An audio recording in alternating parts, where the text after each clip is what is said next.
நிற்கிறேம்மா. எப்படிம்மா இருக்கிற? எங்க உள்ள வர, வெளியில போ. அன்னைக்கு 2 பொம்பளை பிள்ளை வரது என்னை வீட்டை விட்டு வரட்டினால போ, உங்க வீட்டுக்கு போ, உங்க வீட்டுக்குன்னு எந்த மூஞ்சி வச்சுக்கிட்டு என் வீட்டு வாசல் முதிக்க வர. நினச்சிடுமா, அன்னைக்கு ஏதோ தெரியாமல் சொல்லிட்டேன். இன்னைக்கு என்னை பார்த்துக்கிறதுக்கு யாருமே இல்லைம்மா. அதனால தான் உன்னை தேடி வந்தம்மா.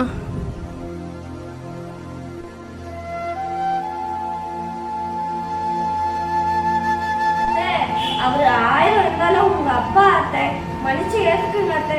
அன்னைக்கு யாரோ 10 பேர் பேசுனாலதான் அத்தை அவர் பேசியிருப்பாரு. ஏதோ தெரிஞ்சு தெரியாம பேசியிருப்பாரு அத்தை. மன்னிச்சுக்குங்க அத்தை. அவருக்கு இப்போ யாரும் இல்லாதப்போ நீங்க தானே அத்தை பார்க்கணும்.